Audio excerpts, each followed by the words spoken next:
मई और दिल दहला देने वाली कहानियों में से एक की। ये कहानी है ब्लैक मॉन्क की, एक ऐसी खौफनाक कथा जो सदियों से लोगों को डराती आ रही है। जरा एक पल के लिए सोचिए, क्या हो अगर कोई घर अपनी दीवारों के अंदर सदियों पुराना कोई बहुत ही गहरा राज छुपाए हुए हो। और क्या होगा अगर उस घर में रहने वाली कोई आत्मा उसे कभी छोड़कर गई ही ना हो।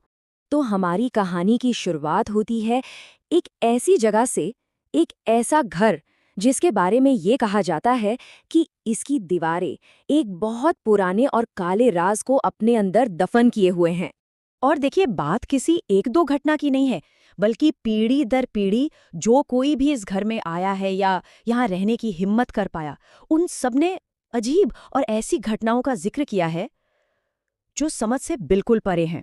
तो सवाल ये उठता है कि आखिर लोगों ने वहां ऐसा क्या महसूस किया। चलिए, अब जरा उन अनसुलझी घटनाओं पर एक नजर डालते हैं जिनकी वजह से इस घर को इतनी, कह सकते हैं कि, बदनाम शोहरत मिली है। जब हम गवाहों के बयानों को देखते हैं तो एक बहुत ही अजीब, एक परेशान करने वाला पैटर्न सामने आता है। जैसे खाली गलियारों में भारी कदमों की आवाज सुनाई देना, दरवाजों का अपने आप खुलना और फिर बंद हो जाना, अंधेरे में ऐसा महसूस होना कि कोई लगातार घूर रहा है। और इन सब में सबसे ज्यादा डरावना, एक परछाई जैसी काली आकृति का दिखना। और कमाल की बात यह है कि जिन्होंने भी उस आकृति को देखने का दावा किया है, वे सब एक ही जैसी बात बताते हैं कि वो एक काले चोगे में लिपटी हुई परछाई है जो अक्सर हॉलवे में या फिर सीढ़ियों के पास बस खामोशी से खड़ी नजर आती है।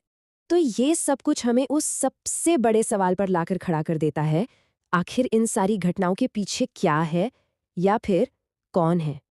और इसका जवाब कम से कम वहाँ की लोकल कहानियों के हिसाब से ब्लैक मॉन्की लेजेंड में छिपा हुआ है।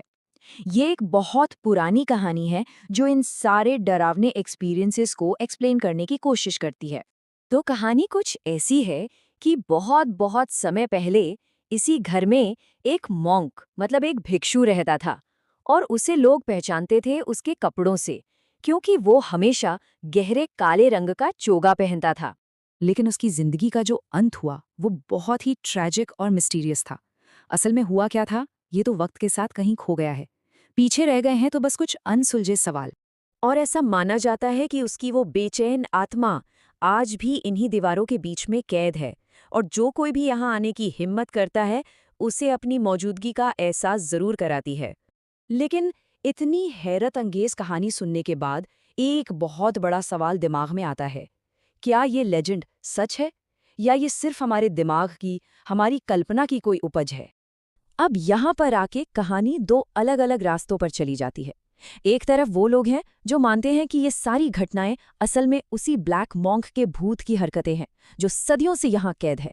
और सच कहें तो इतने सालों से गवाहों के बयानों में जो समानता मिलती है वो इस बात को काफी वजन देती है।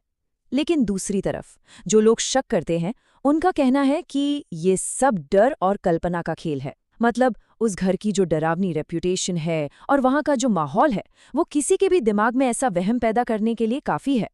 और बस घूम फिरकर हम वापस वहीं आ जाते हैं जहां से हमने शुरू किया था, उसी एक सवाल के सामने। क्या ब्लैक मॉन्क की आत्मा सच में उस घर में भटक रही है, या ये बस एक पुरानी डरावनी जगह में हमारे डर की ही गूंज है। शायद कुछ सवालों के जवाब कभी नहीं मिलते, उनका अंधेरे में रहना ही तय होता है। और इसका असली फैसला तो हर किसी को खुद ही करना होगा।